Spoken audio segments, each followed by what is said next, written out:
Olá a todos, vamos para mais um áudio vídeo do nosso canal Encontro Conhecimento e hoje eu quero falar um pouquinho sobre a unidade no reino humano e as representações simbólicas que são todas de acordo com essa realidade. Como a gente sabe, quando eu comecei o meu trabalho, eu deixei bem claro que todas as escrituras, todas as línguas e todos os povos vão para a mesma unidade. E essa unidade não dá para a gente comprovar através de discussões de palavras. Se eu ficar falando uma língua, outro falar outra língua, sempre vai haver a Torre de Babel. Por quê?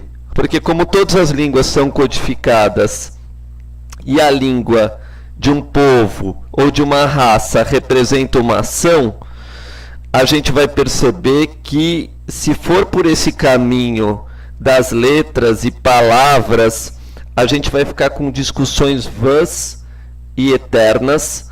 Por quê?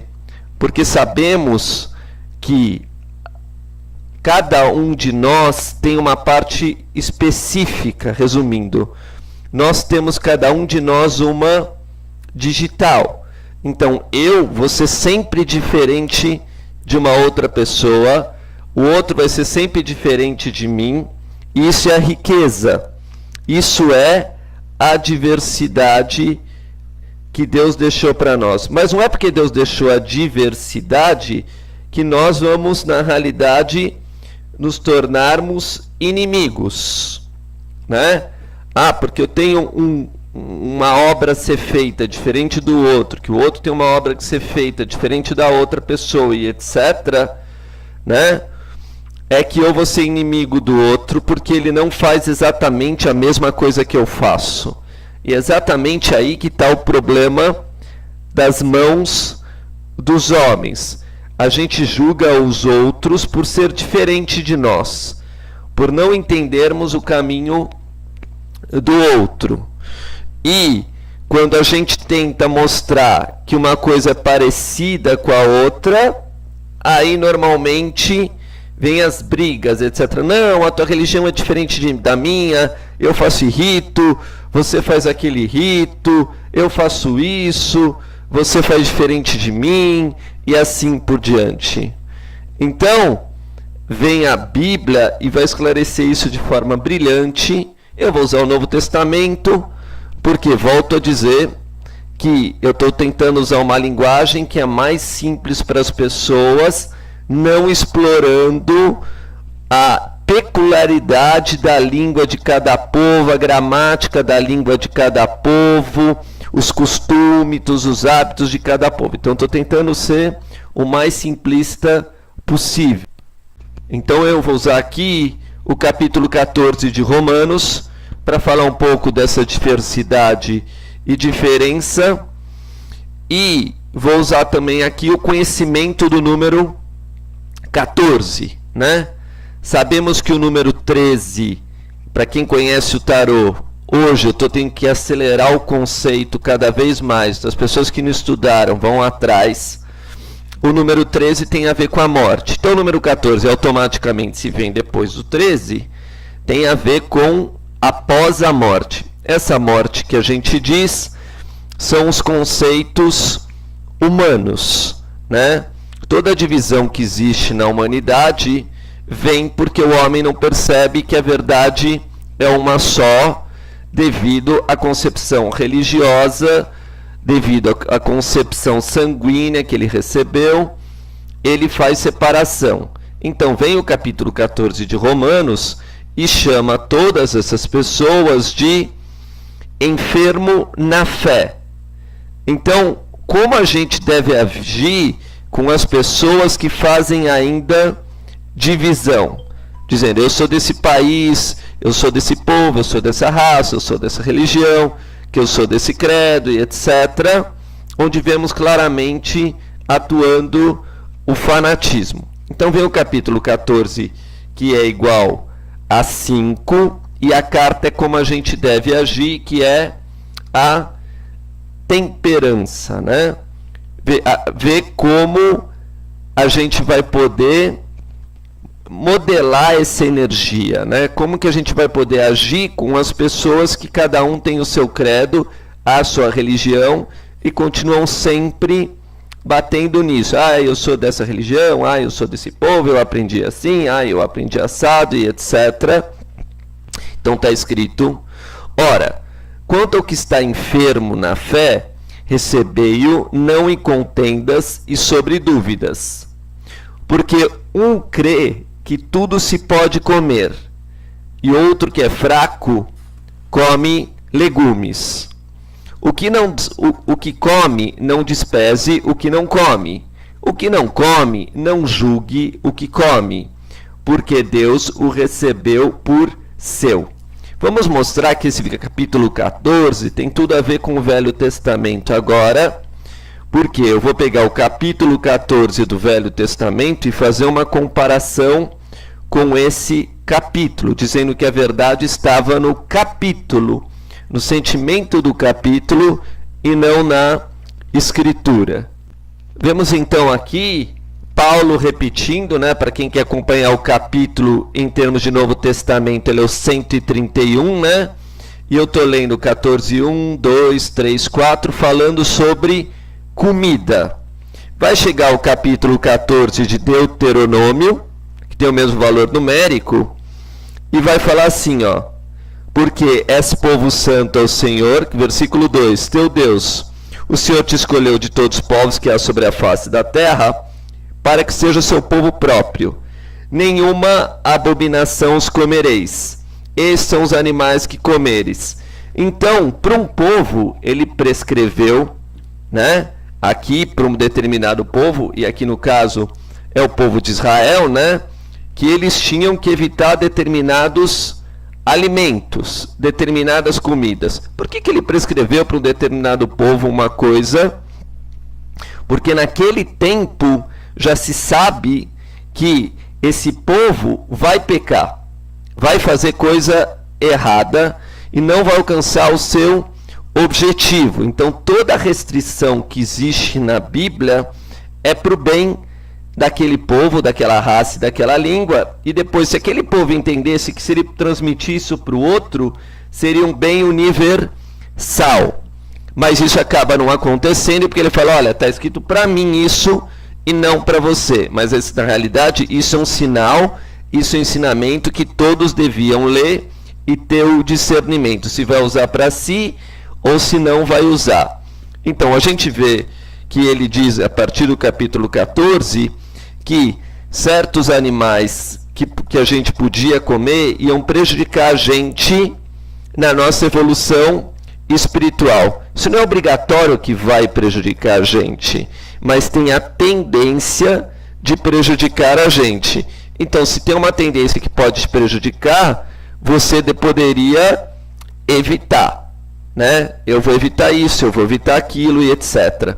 Isso é o que Jesus chamava de preceitos humanos, e vemos os preceitos humanos sendo recebidos pelos levitas, né? Onde eles tinham vários conceitos baseados em como purificar primeiro a mente e a carne, o físico e etc., mostrando que ele era um povo que já tinha mais ensinamento, que tinha sido separado, porque a maioria das pessoas, na realidade, nem levam em consideração que a parte material deve ser sagrada e que o corpo deve ser sagrado.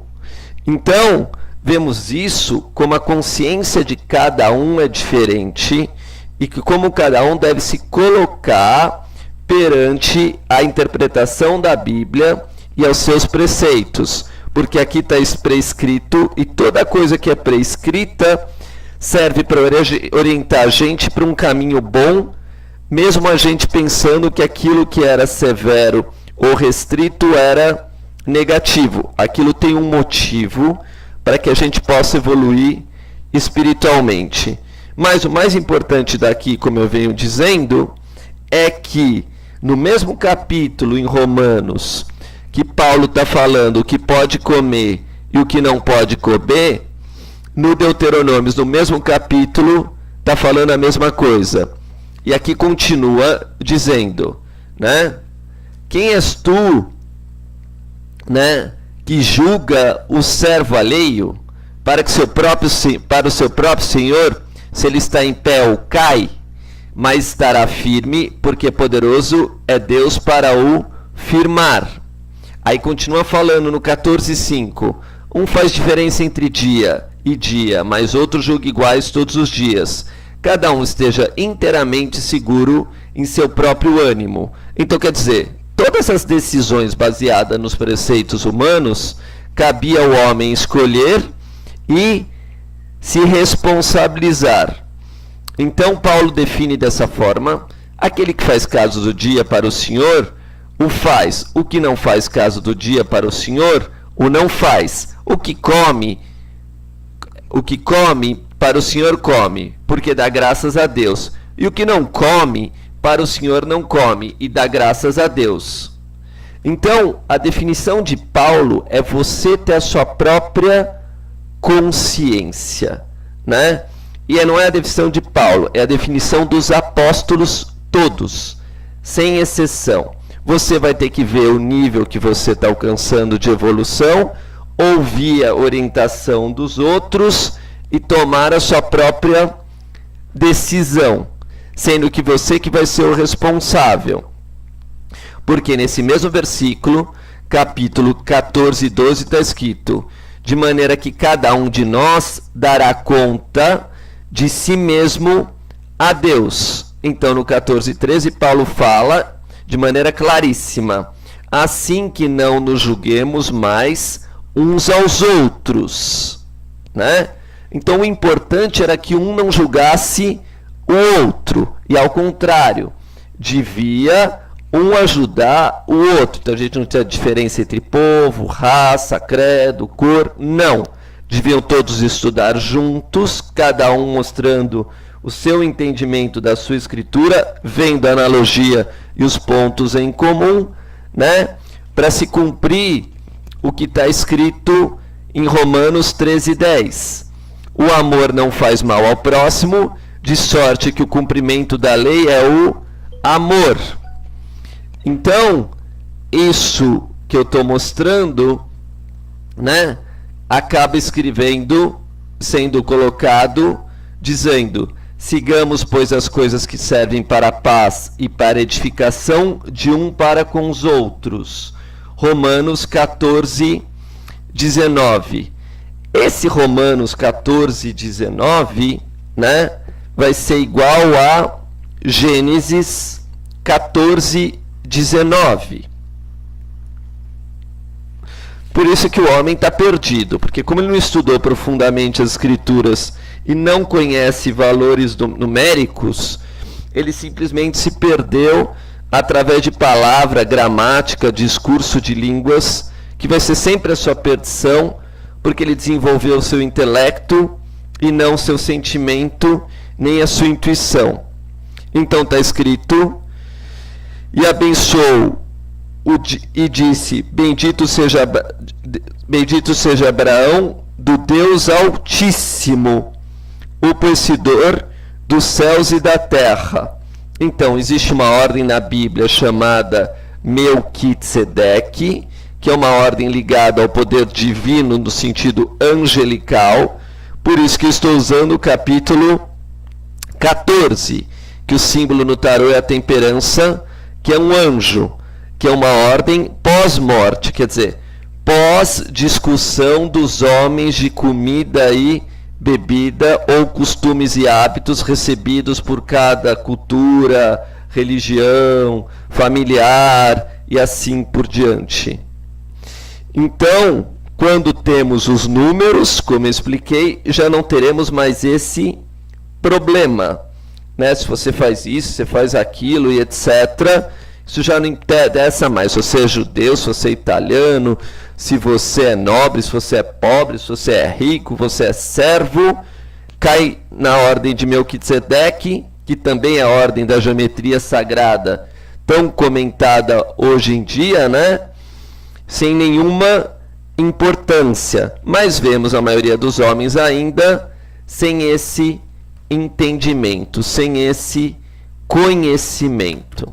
Então, venho aqui hoje trazer para vocês, né, a grande importância dos números e como o homem não tentando buscar uma verdade superior, que a gente chama esotérica, com S, fica criando contendas e contendas por língua, raça, credo e crenças próprias. Veja que a palavra crença tem a palavra carne. Então, quando a gente fala Jesus Cristo, significa salvação de todos os povos, de todas as línguas, de todos os credos e de todas as cores. Quando a gente fala de Buda, a mesma coisa e etc. Agora, quando a gente fala de Moisés, para deixar bem claro o conceito para as pessoas, tem duas formas de você ver. Em forma de profecia, né? Os profetas, e outra de procedimento, de lei. E realmente, ninguém é eleito por uma lei que não cumpre a lei. Mas essa lei máxima é a lei do amor. Aí ter tanta divisão entre os povos que adotam como primeiro uma lei, achando que a lei é superior ao amor, mas lá na frente eles vão se arrepender. Todos os povos que colocam a lei na frente do amor se arrependem, porque Deus triunfa pela misericórdia. Vemos isso no Santo Alcorão, na Sura de Abraão, o pai de todos os povos, né? Na realidade, todos os povos do Ocidente, cristianismo, islamismo e judaísmo, apontam como Abraão como precursor da fé no Deus misericordiador, né? E vem aqui e também contrário à idolatria, porque Abraão representa as duas coisas, dizendo uma coisa maravilhosa, né? Primeiro, ele diz assim, 14.4, parece que aquele 144 se repete aqui de novo, né? No 14.4 do Santo Alcorão. E não enviamos mensageiro algum, senão com a língua de seu povo, para que ele torne evidente para eles a mensagem. Então, Alá descaminha quem quer e guia quem quer, e ele é o Todo-Poderoso. Então, cada povo, pelo que o Santo Alcorão já escreve, né, através da sua língua, dos seus costumes e dos seus hábitos, recebe a mensagem. Mas isso não é nenhum motivo da gente ficar se matando, porque chegou milhares de mensageiros, para todos os povos vem um mensageiro, dizendo a mesma coisa. O do outro também é santo e sábio, mas para facilitar o seu, eu te dou na sua língua. Para facilitar o seu, eu te dou no seu costume. Eu te dou nas suas características. Isto mostra o grande amor de Deus a todos os povos. Então, quando alguém não quer ouvir o que o outro tem para falar, no fundo ele está dizendo, o meu mensageiro é melhor que o seu. E isso mostra a ignorância do ser humano e o desconhecimento de números e de escritura sagrada. Por isso que no mesmo 14:4 de Romanos, comparando com o Alcorão, está escrito: quem és tu que julgas o servo alheio? E o termo aqui é servo. E como servo, nesse sentido, tem um patrão, tem um senhor. E como um patrão, um senhor, precisa apresentar uma obra. E essa obra precisa ser aceita. E toda obra que é feita com amor será aceita. Por isso está escrito em Romanos 14:11, né? Porque está escrito, pela minha vida do Senhor, que todo joelho se dobrará diante de mim e toda língua confessará a Deus. Então, como desde o início do meu trabalho eu propus, eu estou mostrando que os versículos de todas as escrituras são absolutamente complementares. Então, lemos em Salmos 14:3, do 14 até 1:4 exatamente, né? 14, 1, 3, desculpa, mas eu vou do 14, 1 a 1, 4 de Salmos. De sérios nécios, no seu coração não há Deus, tem se corrompido, fazem-se abomináveis em suas obras, não há ninguém que faça o bem. O Senhor olhou desde os céus para os filhos dos homens, para ver se havia algum que tivesse entendimento e buscasse a Deus. Aqui está um ponto importantíssimo no 14.1, 14.2. Então, se prova que todos os povos, na realidade, sabendo que Deus está olhando deles dos céus para baixo, né? Para ver se algum tivesse entendimento, com todas as práticas religiosas e ditos, o homem está buscando entendimento e também está buscando Deus. Só que daí está escrito, desviaram-se todos e juntamente se fizeram imundos. Então, como um imundo pode reconhecer a Deus? Como você brigando com o teu próximo, julgando o seu próximo, falando mal do seu próximo, dizendo a minha religião é superior ao do outro, né? Vai achar que você vai alcançar a salvação, né? E no 14.4 está escrito, não terão conhecimento os obreiros da iniquidade, que comem o meu pão, que comem o meu povo como se fosse pão. Esse povo de Deus são os santos, os sábios e justos, como eu já expliquei diversas vezes, e entende-se então, no final, por causa disso, ali se acharão em grande pavor, porque Deus está na geração dos justos. Não está escrito na geração do justo, está escrito dos justos, porque está escrito que a promessa é feita para milhares e milhares. Lemos isso em Deuteronômio. Então, vemos isso no capítulo 7 de Deuteronômios, que está escrito, saberá, pois, que o Senhor teu Deus é Deus, o Deus fiel, que guarda o conserto e a misericórdia até 1000 gerações aos que o amam e guardam os seus mandamentos. Então, quanto mais a gente se esforça a fazer as coisas no plano divino, com amor, e sempre buscando o bem do nosso semelhante, e automaticamente isso é a nossa evolução espiritual, né?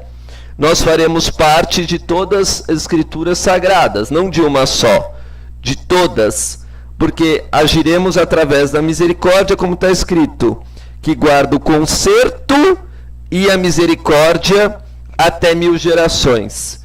É interessante que a palavra humilde no português está escrito 1000. Humilde. Se separarmos as letras, podemos achar 1000. E já deu 1000 anos. Já temos 1000 anos na nossa evolução, já estamos falando do ano 2000. Então, cada dia mais vai se enfraquecer as dissensões, as contendas, criadas ou por anjos perversos, com seus próprios interesses, né? Ou por uma humanidade incrédula e iludida.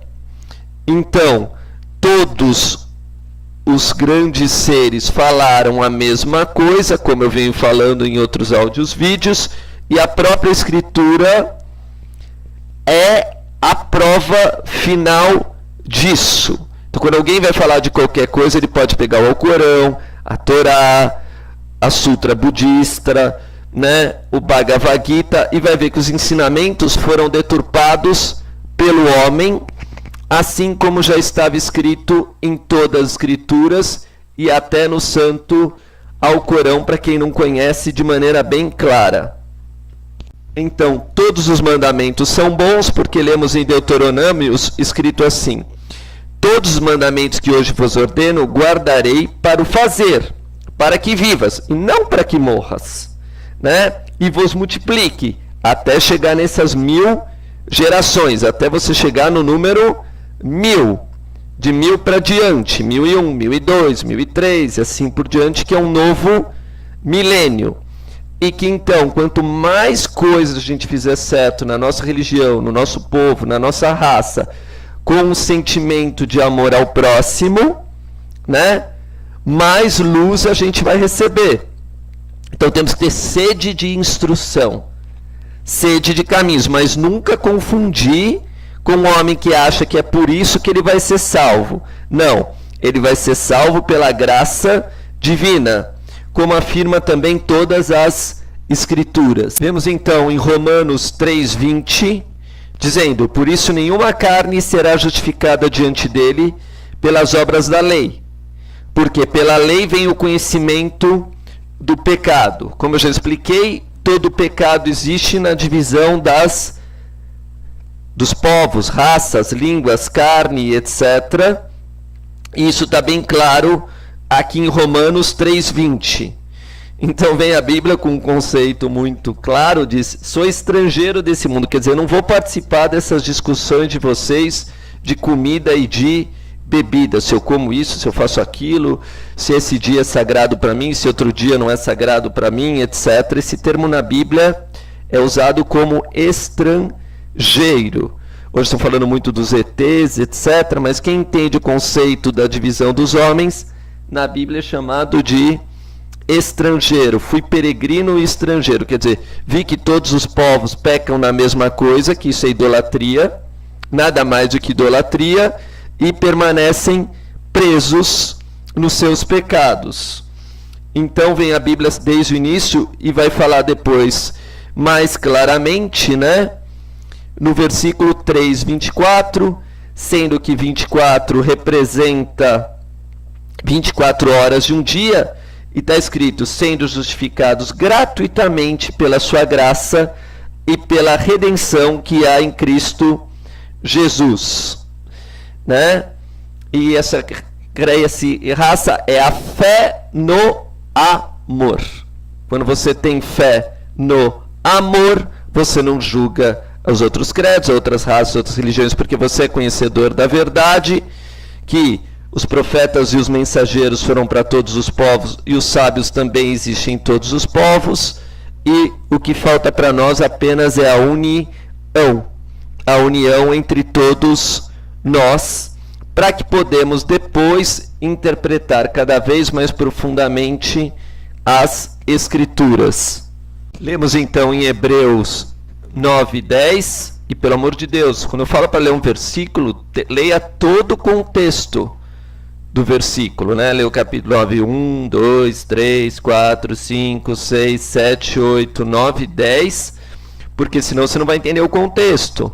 Não sabe, pergunta para alguém, vai atrás do seu pastor, vai atrás do padre, vai atrás do bispo, vai atrás do rabino, vai atrás do monge, não importa, e veja se ele sabe. Você vai perceber se ele sabe ou não. E outra coisa, toda a escritura ela é interpretativa. Então, mesmo que eu estou interpretando, você tem todo o direito de duvidar. Falar, está errado. Então, você por si só tem que se aprofundar, né? Quando se cita a doutrina na Bíblia de chuva, também se cita abismo. Então, na realidade, existe uma diferença entre o céu, a terra e o inferno. Então, quem tem que se aprofundar é você. Da mesma forma que você correu atrás de dinheiro, atrás dos seus próprios interesses, atrás dos seus sonhos, você tem que se aprofundar na verdade de Deus, nas coisas divinas. Isso é seu dever, se você quiser realmente se aprofundar. Porque aí vai de cada um. Então está escrito: consistindo somente em manjares e bebidas e várias abluções e justificações da carne, impostas até o tempo da correção. Esse é o versículo de Hebreus 9:10, né? Que corrobora milhares de versículos de todas as escrituras com o mesmo número, sempre com o mesmo conceito. E é interessante que se você colocar 9:1, 9:2, 9:3, 9:4, 9:5, 9:6, 9:7, 9:8, 9:9, teremos o número 99. Então 9.10, somando 9 mais 1, vira o número 100. Então a gente chama isso sabedoria secular, ou sabedoria ainda não divina, sabedoria humana.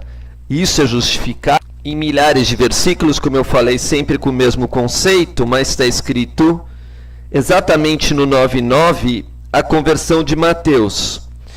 E Jesus, passando adiante dele, viu assentado na alfândega um homem chamado Mateus, e disse-lhe: segue-me. E ele, levantando, o seguiu. Então Mateus, vamos ver que era um cobrador de impostos, sendo um cobrador de impostos, é exatamente totalmente contrário à lei de Deus, que é pela graça, e então ele aparece como um grande devedor. Até porque o assunto que fala de Mateus, né, é um assunto de um paralítico. Quer dizer, o conceito que está falando no livro de Mateus, o capítulo 9, e até a conversão de Mateus, ele está falando sobre paralítico. E um homem da terra, um homem carnal. Porque está escrito no versículo 9,6, né? Ora, para que saibas que o Filho do Homem tem na terra autoridade para perdoar pecados. Quer dizer, na terra são as coisas da terra, comida, bebida e as justificações dos homens, né? E lá no 9:10 disse: e acontecendo que, estando ele em casa, sentado à mesa, e na mesa que se discute comida, bebida, essas coisas, e as leis dos homens, os preceitos que foram dados para os órgãos, chegaram muitos publicanos na realidade o mesmo caso de Mateus, e pecadores, e sentaram juntamente com Jesus e seus discípulos. Então a dúvida que eles tinham que ter era exatamente essa: o que podemos comer, o que podemos beber e assim por diante. E Jesus vai falar no 9:12, né? Não necessitam os médicos os sãos, mas sim os doentes. Então todo esse conceito de comida e bebida, como eu falei, é pela falta de fé num único Deus, um Deus universal, a fé que a gente vai chamar no futuro do batismo do fogo, onde todos os homens vão se ligar aos grandes preceitos: amar a Deus sobre todas as coisas e o próximo como a ti mesmo. Muito obrigado.